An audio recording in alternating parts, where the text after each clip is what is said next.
Karena Islam tidak pernah mengajarkan terorisme.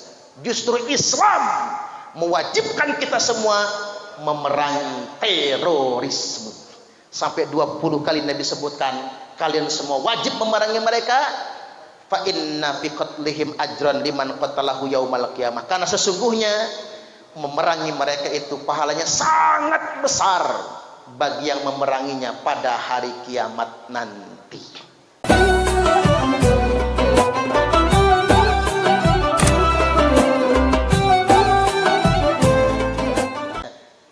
Hijrah jangan salah, tapi hijrah itu dari belum baik menjadi baik, dari maksiat menjadi taat. Karena ada gejala hijrah baru, Pak. Orang hijrah malah melawan negara sendiri. Ini penting, wawasan kebangsaan saya tambahkan di sini. Karena mohon maaf betul, Pak. Sudah banyak sekarang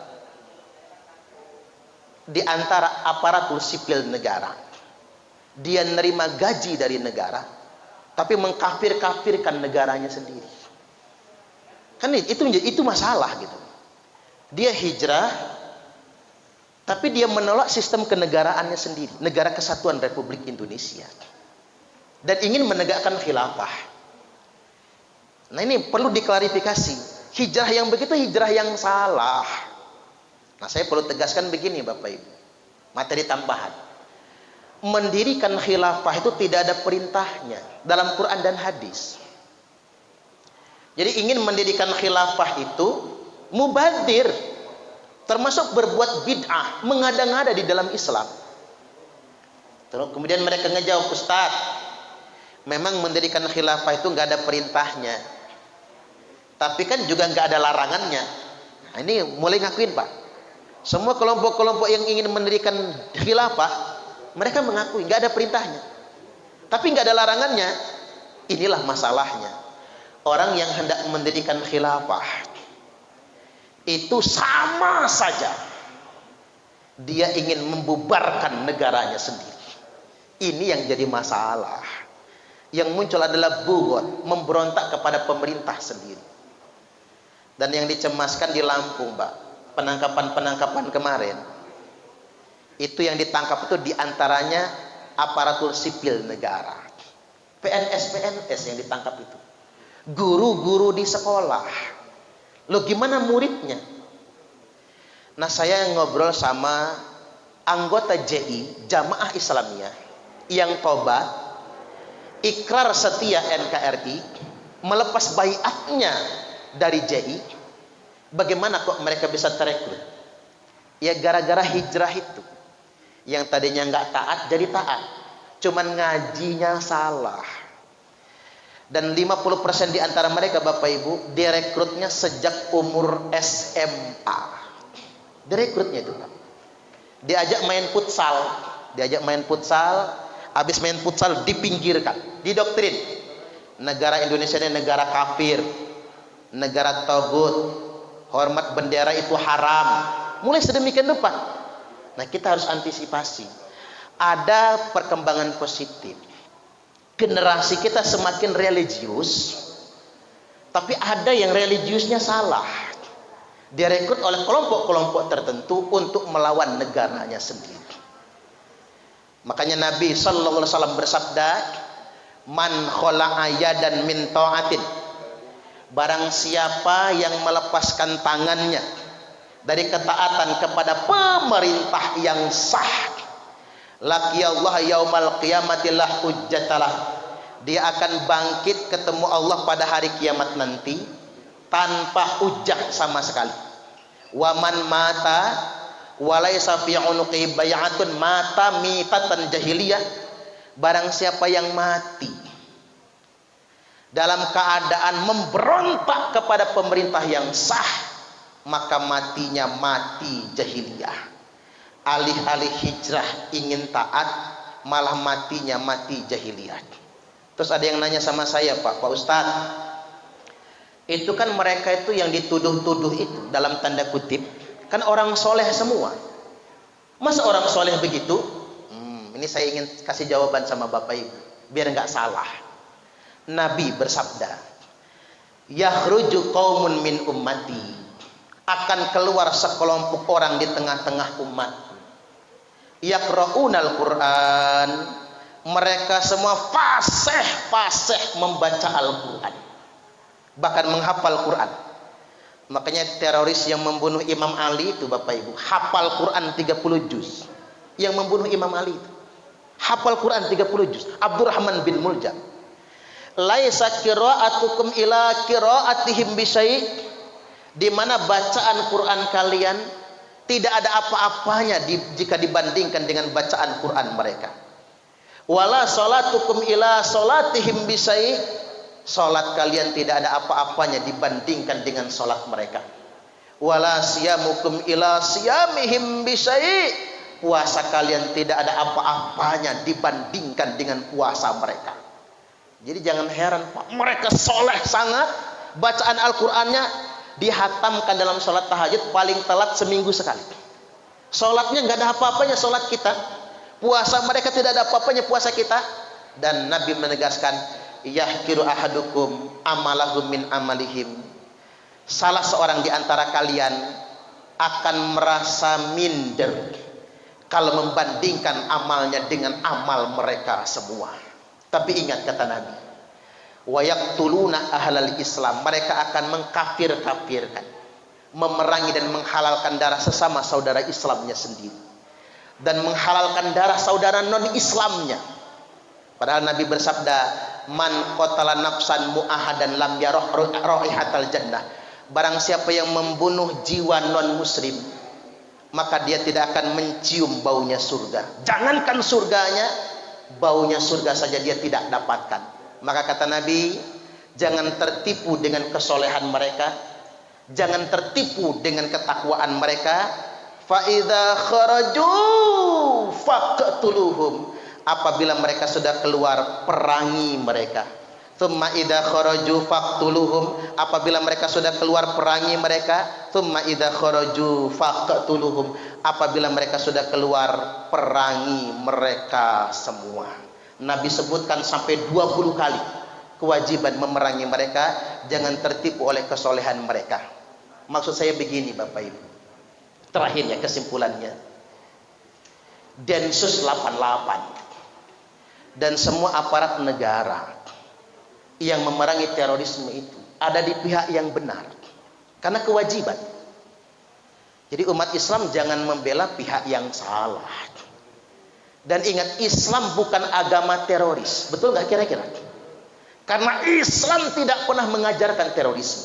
Justru Islam mewajibkan kita semua memerangi terorisme. Sampai 20 kali Nabi sebutkan, kalian semua wajib memerangi mereka. Fa inna fi qatlihim ajran liman qatalahu yaumal qiyamah, karena sesungguhnya memerangi mereka itu pahalanya sangat besar bagi yang memeranginya pada hari kiamat nanti.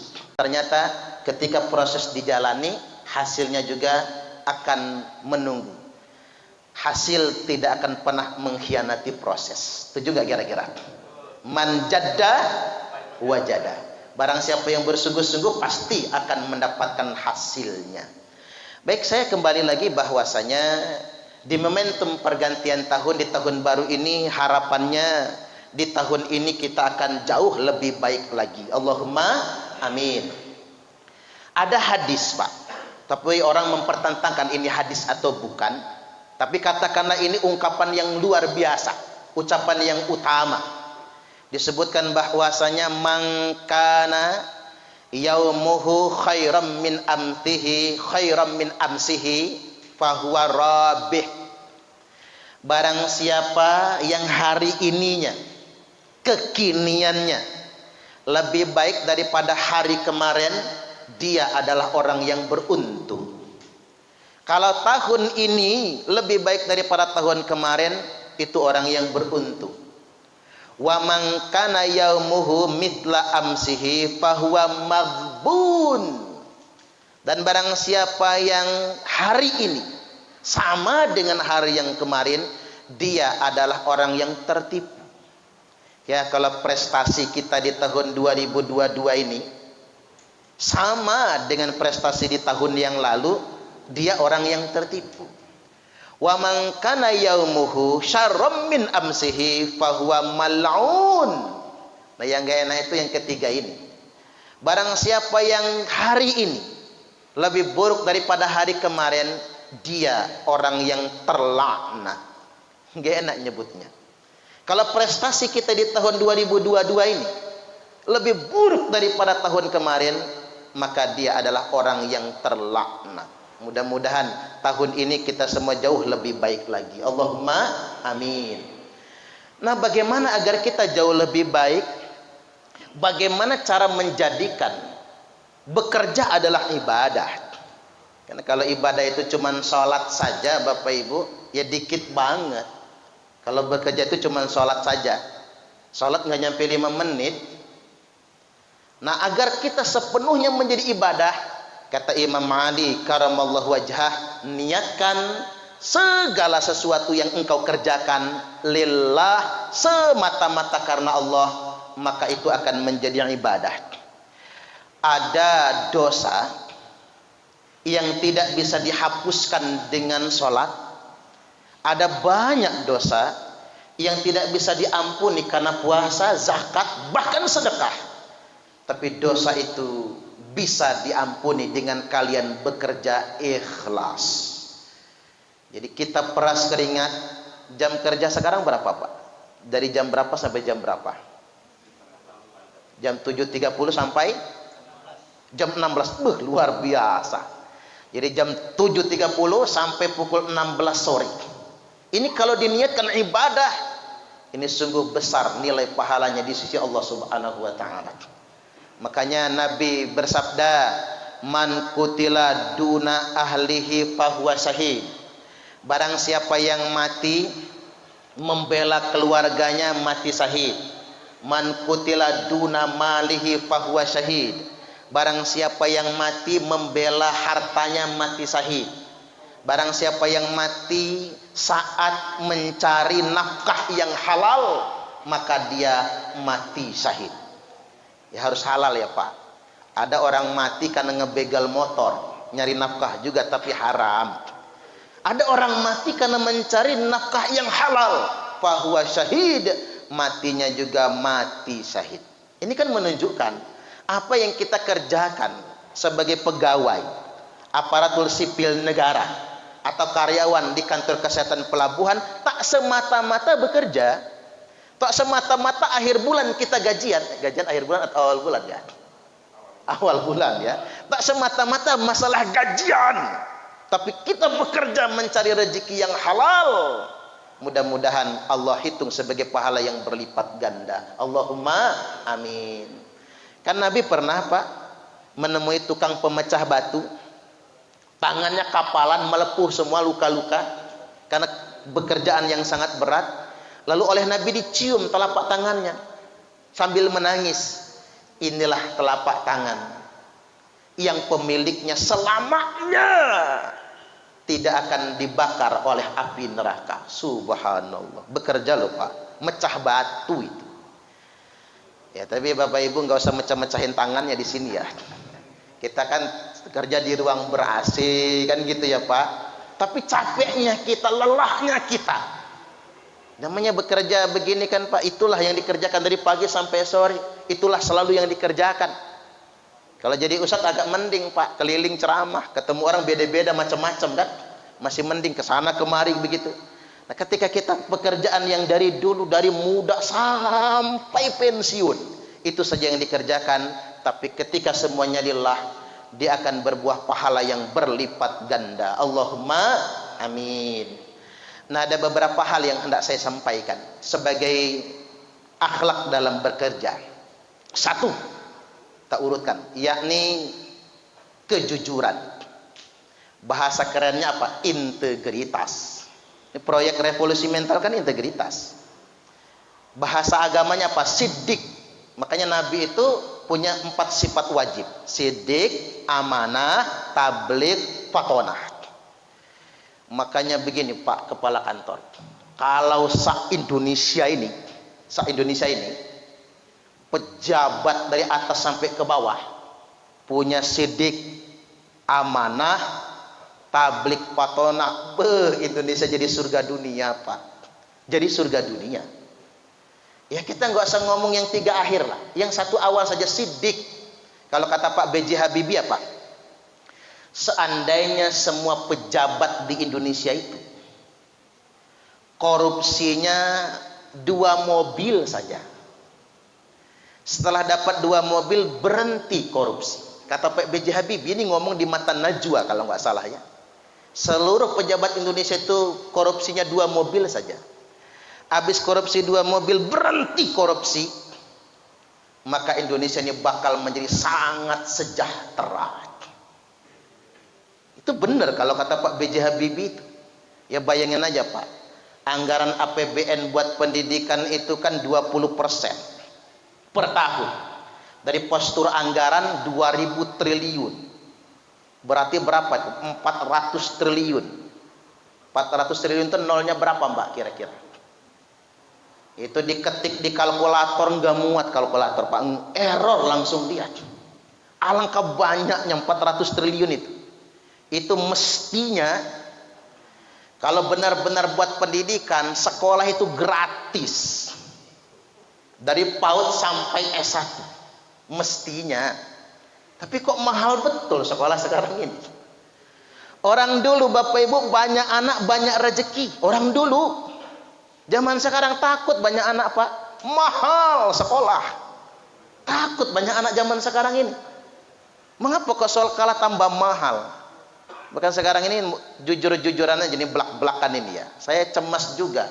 Ngapa sih orang tua itu dibebani bayar uang bangunan? Ini nggak logis ini bagi saya. Berarti yang bangun sekolah itu orang tua semua dong. Mestinya kalau anaknya yang pertama sekolah di sana sudah bikin bayar uang bangunan, anak berikutnya gratis dong. Uang papahnya yang ngebangun sekolah. Ini luar biasa ironi di negeri kita Bapak Ibu. Kalau saya jadi presiden itu, kuliah sekolah tak gratisin semua. Tapi saya janji kalau saya jadi presiden, Pak Kepala Kantor saya jadiin Menteri Kesehatan lah. Amin. Siapa yang memilih saya ya Pak ya? Oke, saya ini nggak ngomong dengan tendensi politik, bukan Bapak Ibu. Memang dari dulu problem bangsa kita ini kan korupsi, kan integritas kan masalah bangsa kita. Zaman Soekarno, habis itu Pak B.J. Habibie, Gus Dur, Megawati, Pak SBY, Jokowi, Indonesia itu terus ranking 4 korupsinya di dunia internasional. Saya jadi ingat perkataan Gus Dur.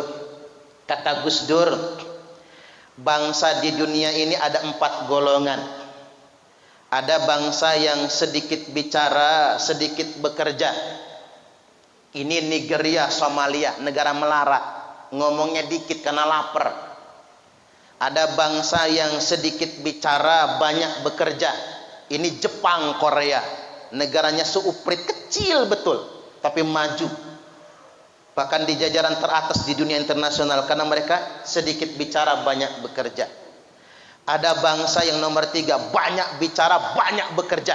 Ini Amerika, Cina, Tiongkok. Makanya orang Amerika itu banyak cangkem tapi banyak kerjanya. Apalagi orang Cina Pak, bikin flyover semalam selesai. Kalau di Bandar Lampung bikin flyover setahun selesai. Ya nggak apa-apa ada flyover. Jadi orang Cina tuh cangkemnya banyak, ngomongnya banyak, tapi kerjanya juga banyak. Ada yang nomor 4, bangsa yang banyak bicara tapi sedikit sekali bekerja. Ini bangsa mana? India Pak, India betul. Bangsa India. India tuh coba nonton film India. Film India tuh film yang durasinya paling lama.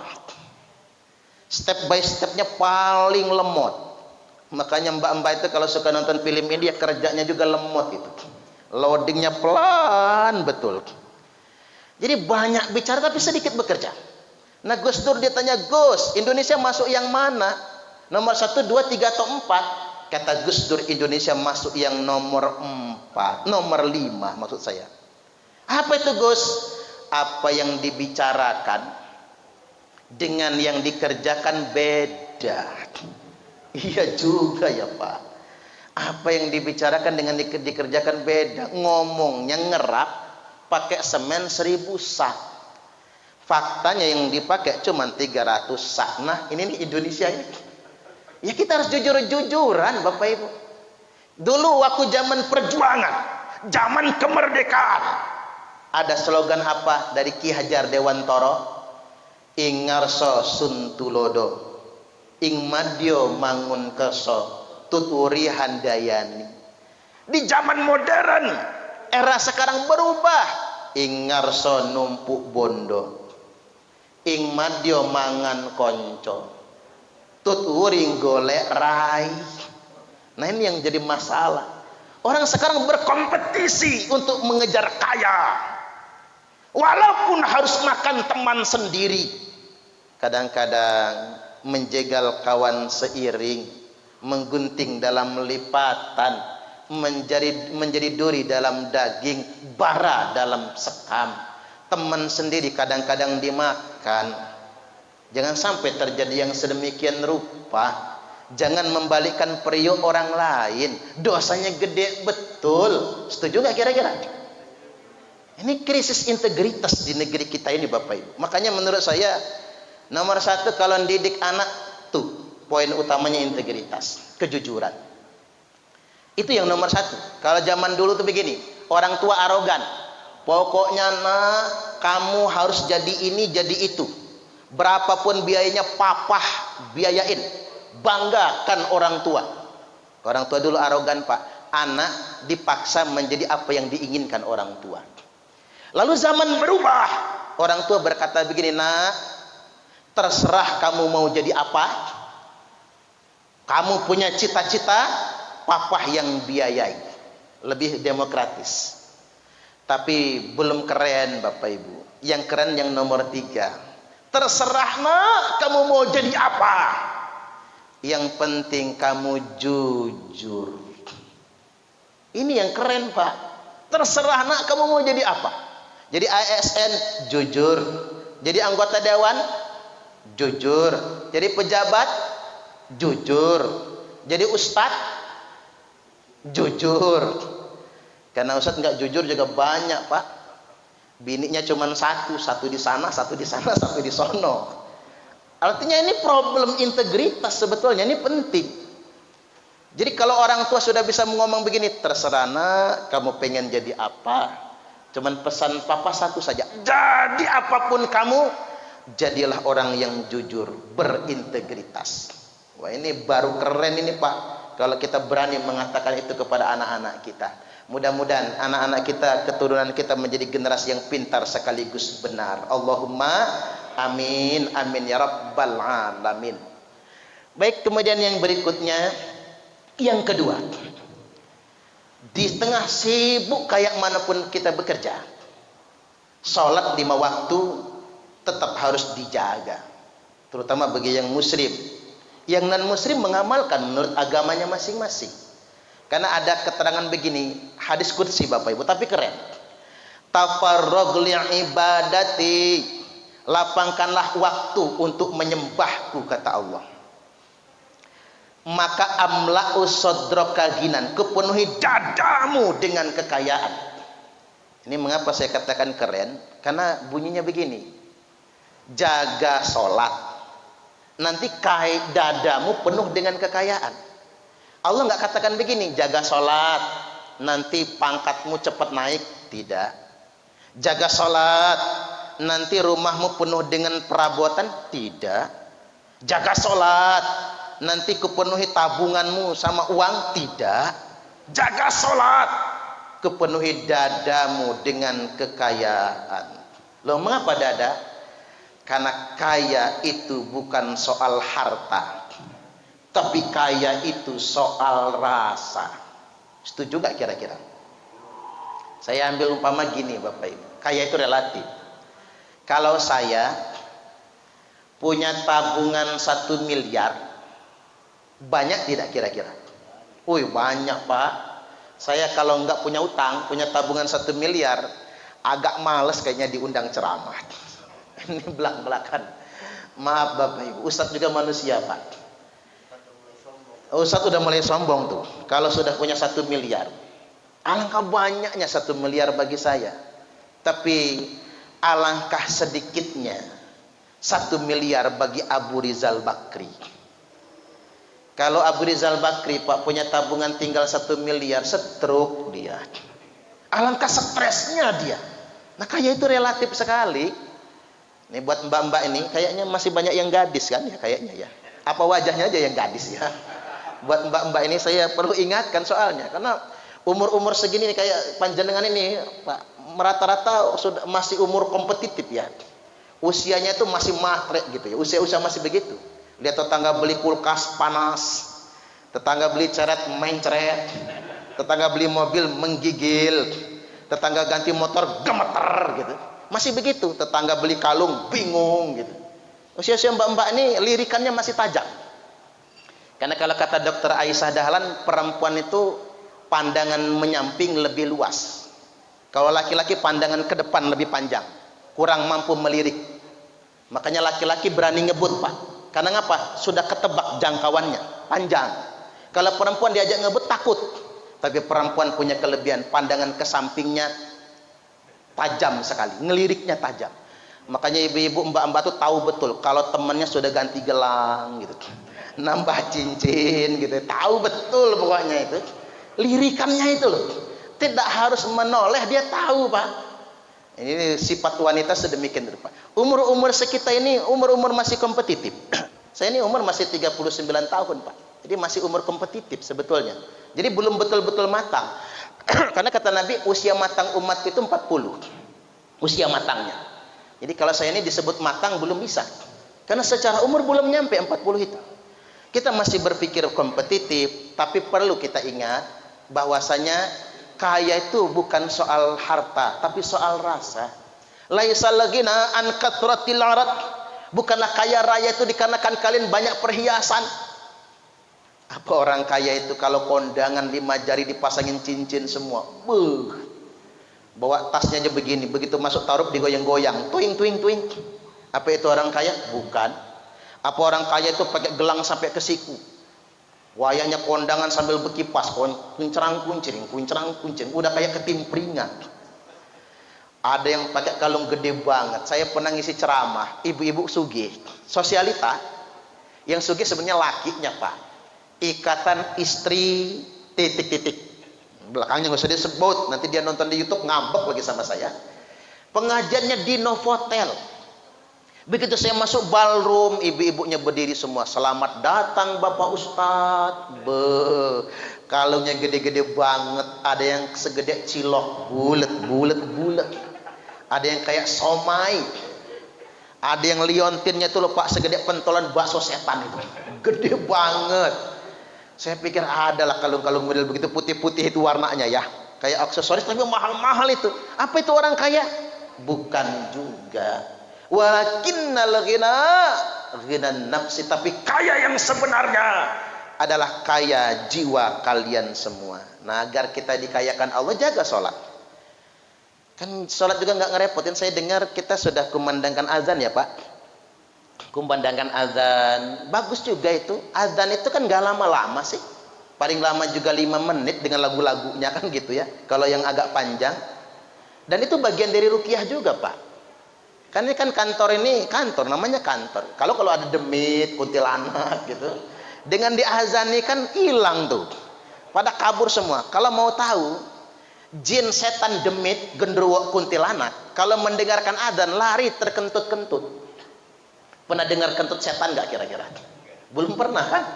Kita azan, kita sholat 5 waktu, zuhur, wayahnya kita istirahat. Apa sih pekerjaan yang nggak ada istirahatnya? Sholat asar, wayahnya selesai kerjaan, kan sampai jam 4 kita kerjanya, sempat asarnya. Sholat maghrib, emang kita sudah pulang ke rumah. Sholat isya, kita mulai mau istirahat. Yang nggak ada juga orang zaman sekarang jam 7 malam sudah tidur, nggak ada.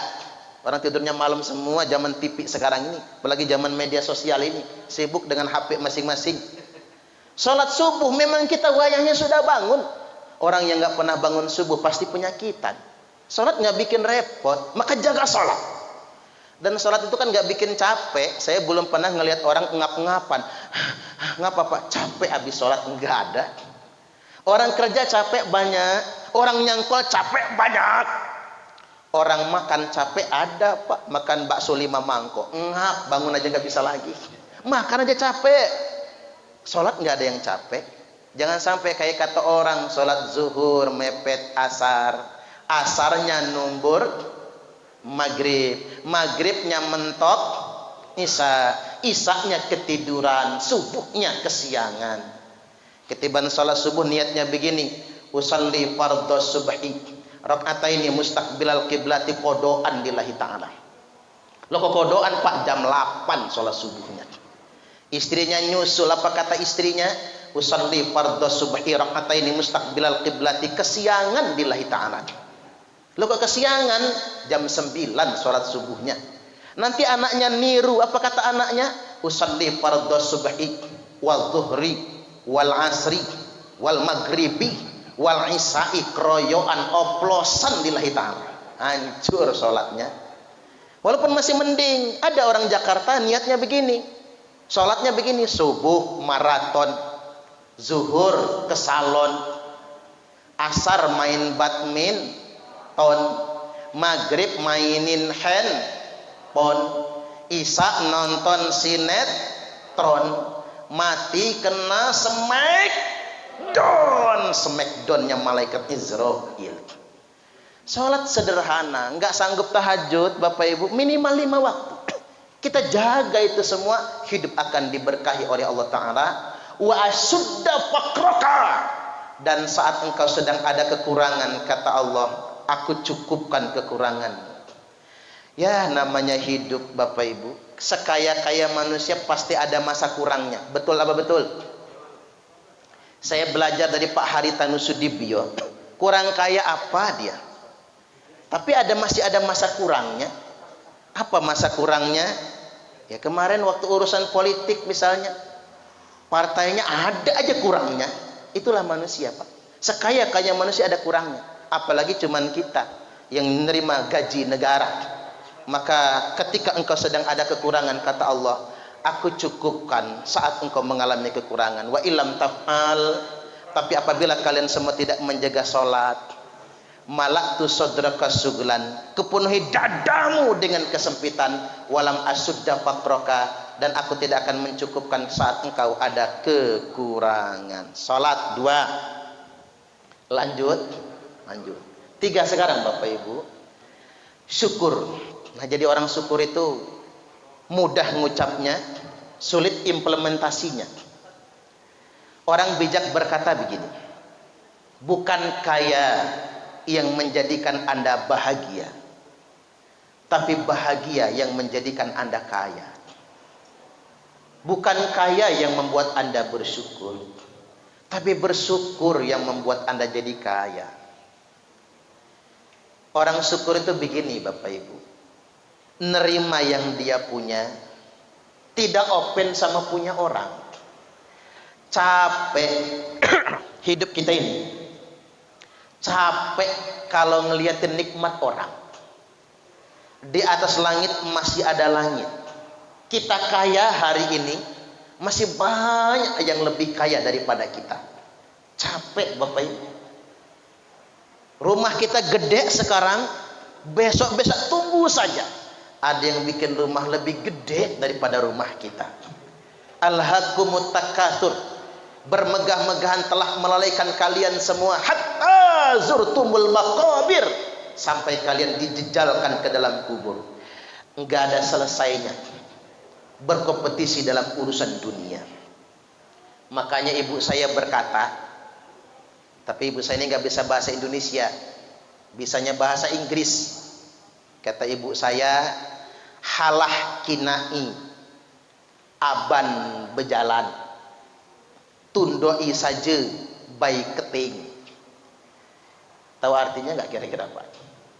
Ini bahasa Inggris ini. Bahasa Inggris king stone. King itu raja, stone itu batu, batu raja. Halah kinai aban berjalan, jangan lihat awan yang sedang berjalan. Hidup jangan dongak ke atas, tundoi saja bayi keting, lihat saja jempol kaki, asal kita. Ibu saya pantas ngomong begitu, Pak, karena memang kita bukan orang kaya secara ekonomi. Saya itu tinggal di kampung yang masuk listrik saja baru 4 tahun yang lalu. Kebun berarti ya, Pak, dikelilingin kebun kopi, rumah di dalam kebun, hidup sederhana.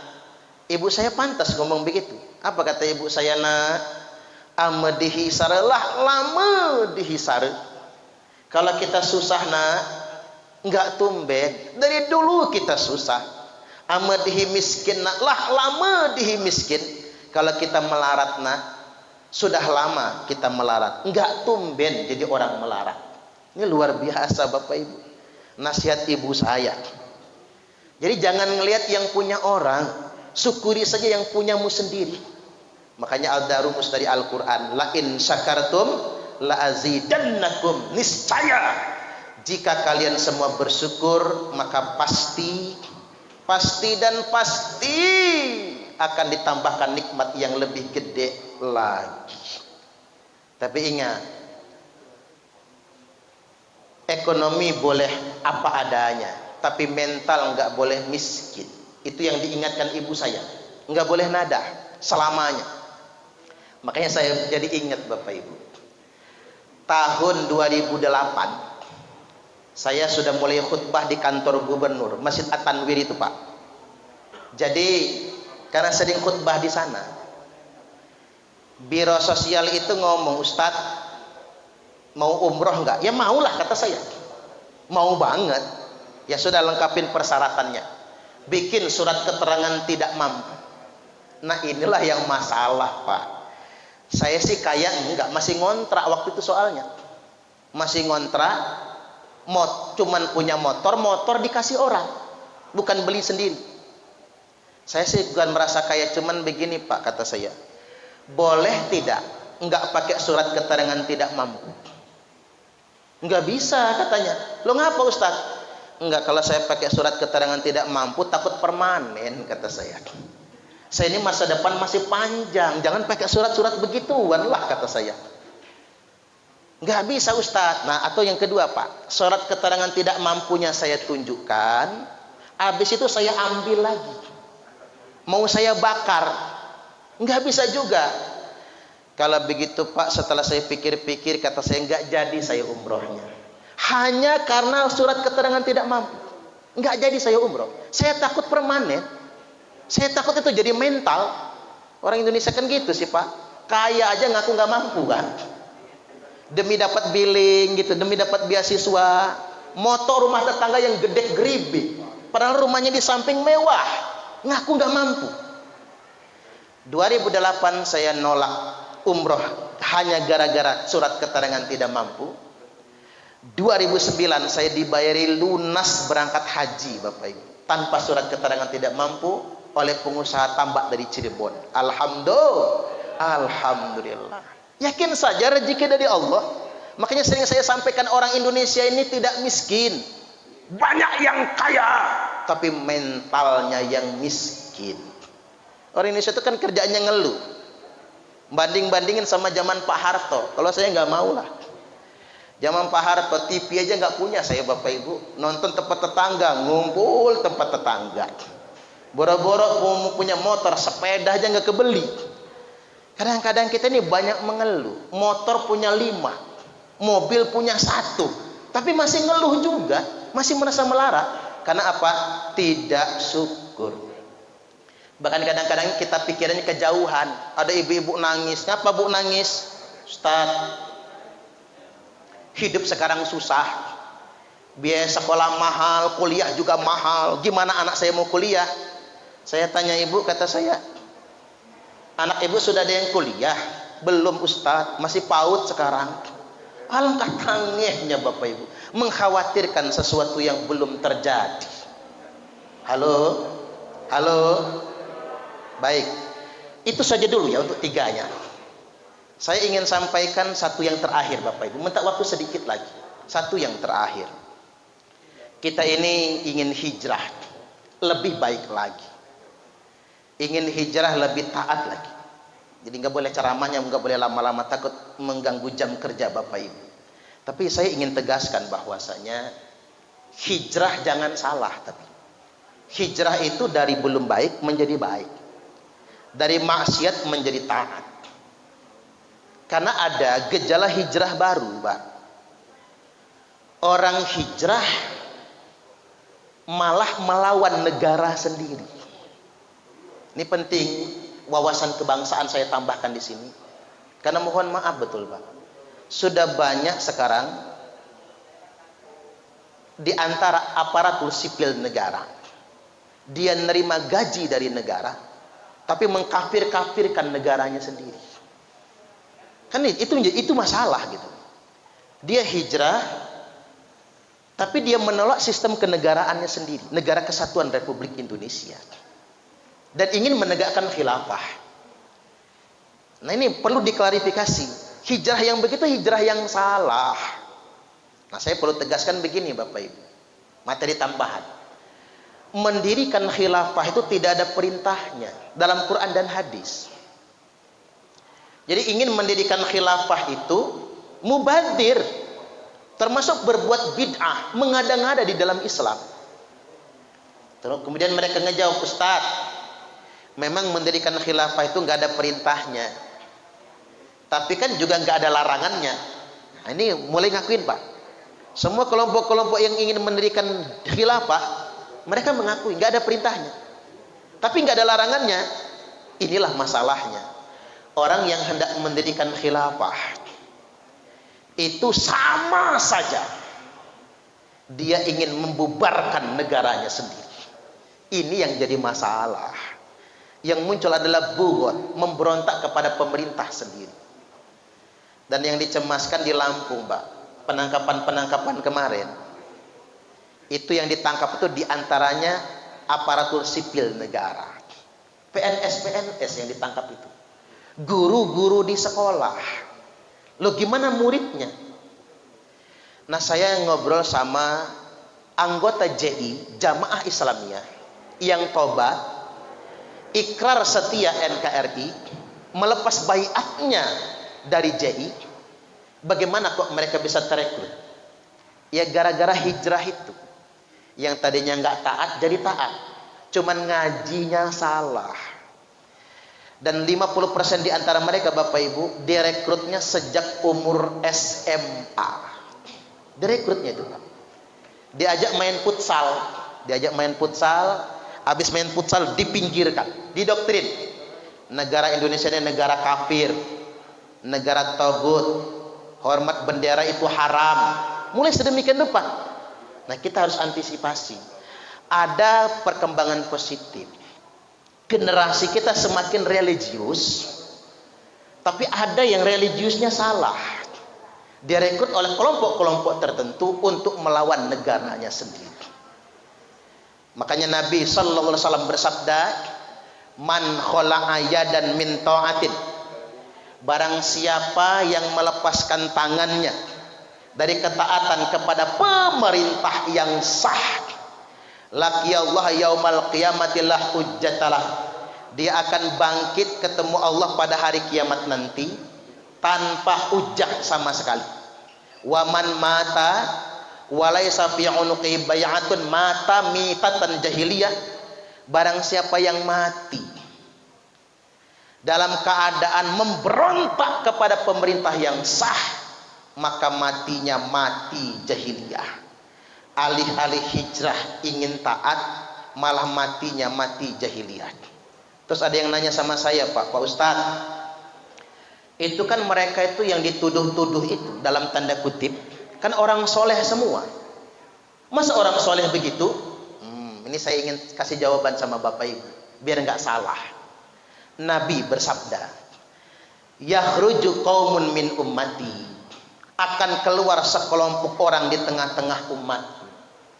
Yaqra'unal Quran, mereka semua fasih membaca Al-Quran, bahkan menghafal Quran. Makanya teroris yang membunuh Imam Ali itu Bapak Ibu hafal Quran 30 juz. Yang membunuh Imam Ali itu hafal Quran 30 juz. Abdurrahman bin Muljam, laisa qira'atukum ila qira'atihim bisyai', di mana bacaan Quran kalian tidak ada apa-apanya jika dibandingkan dengan bacaan Quran mereka. Wala salatukum ila salatihim bisyai', salat kalian tidak ada apa-apanya dibandingkan dengan salat mereka. Wala siyamukum ila siyamihim bisyai', puasa kalian tidak ada apa-apanya dibandingkan dengan puasa mereka. Jadi jangan heran Pak, mereka soleh sangat, bacaan Al-Qur'annya dihatamkan dalam sholat tahajud paling telat seminggu sekali. Sholatnya nggak ada apa-apanya sholat kita, puasa mereka tidak ada apa-apanya puasa kita. Dan Nabi menegaskan, yahkiru ahadukum amalahum min amalihim, salah seorang di antara kalian akan merasa minder kalau membandingkan amalnya dengan amal mereka semua. Tapi ingat kata Nabi, wa yaqtuluna ahlal Islam, mereka akan mengkafir-kafirkan, memerangi dan menghalalkan darah sesama saudara Islamnya sendiri, dan menghalalkan darah saudara non-Islamnya. Padahal Nabi bersabda, man qatala nafsan mu'ahadan lam yarah raihatal jannah, barang siapa yang membunuh jiwa non-muslim, maka dia tidak akan mencium baunya surga. Jangankan surganya, baunya surga saja dia tidak dapatkan. Maka kata Nabi, jangan tertipu dengan kesolehan mereka, jangan tertipu dengan ketakwaan mereka. Fa idza kharaju faqtuluhum, apabila mereka sudah keluar, perangi mereka. Tsumma idza kharaju faqtuluhum, apabila mereka sudah keluar, perangi mereka. Tsumma idza kharaju faqtuluhum, apabila mereka sudah keluar, perangi mereka semua. Nabi sebutkan sampai 20 kali kewajiban memerangi mereka, jangan tertipu oleh kesolehan mereka. Maksud saya begini Bapak Ibu, terakhir ya kesimpulannya, Densus 88 dan semua aparat negara yang memerangi terorisme itu ada di pihak yang benar, karena kewajiban. Jadi umat Islam jangan membela pihak yang salah. Dan ingat, Islam bukan agama teroris, betul nggak kira-kira? Karena Islam tidak pernah mengajarkan terorisme. Justru Islam mewajibkan kita semua memerangi terorisme. Sampai 20 kali Nabi sebutkan, kalian semua wajib memerangi mereka. Fa inna fi qatlihim ajran liman qatalahu yaumal qiyamah, karena sesungguhnya memerangi mereka itu pahalanya sangat besar bagi yang memeranginya pada hari kiamat nanti. Itu saja dari saya.